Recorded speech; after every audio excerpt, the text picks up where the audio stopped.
Hello YouTube and welcome to lesson 45 of the Microsoft PowerPoint tutorial series, and today we're going to work with triggers inside of Microsoft PowerPoint. So sometimes besides mouse clicks you may want to add in a button after which you click may bring up the animation. So in our case, let us add in an animation over here. So I'm simply going to say fly in for this one, so it actually flies in. And same goes for here as well. Alright, so I'm going to say fly in for this. So 1 and 2 has been applied right here. But let's say I want this to appear when I click a button and this to appear when I click another button. So I can actually do that. So let's do that over here and mix up with some previous lessons that we learned.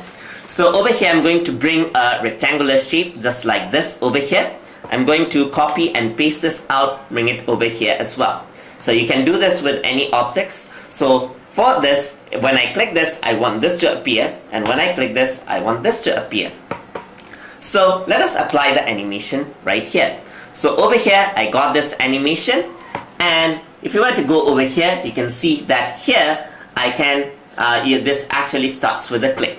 So I do not want that. I want it to start with another animation. So let me just go to animation right here, and here you can see something called trigger. So let me just go to trigger, and then on the trigger, on the click of picture, I want the rectangular 21. So this is the rectangular shape. It actually renames the rectangular shape according to the number of rectangulars I draw. So I'm going to link it to this. So now I know this is actually on this right here.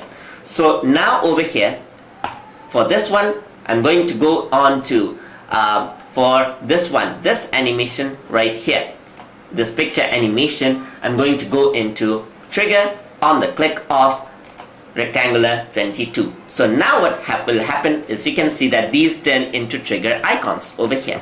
So once I do full screen, now you can see that they actually appear just like this. Let me just press escape because these are not linked anymore. So I want all of them to be associated with trigger. So picture 0 right here, both of them, I want it to be associated with trigger 1. So I'm going to click and drag it.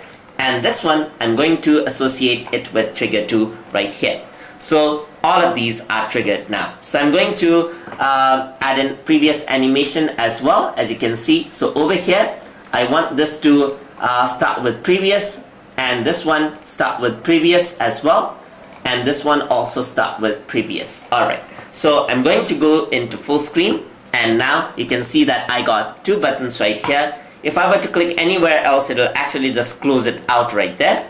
But if I were to go back, I'm going to click on this or this. So if I were to click on this, you can see that this will actually appear, and if I were to click on this will appear. So that is how the triggers actually work out. So you can see that you can set animations just like this. So if you were to click it, such animations will actually come up. So you can do multiple animation just like this. And you can apply other triggers as well. Anything, emphasis and everything else, you can apply it to trigger and then have the animation come to life. So that is how you work with triggers inside of Microsoft PowerPoint to make the animation interactive. Hope you guys learned something as always, and as always, please like, comment, share, and subscribe.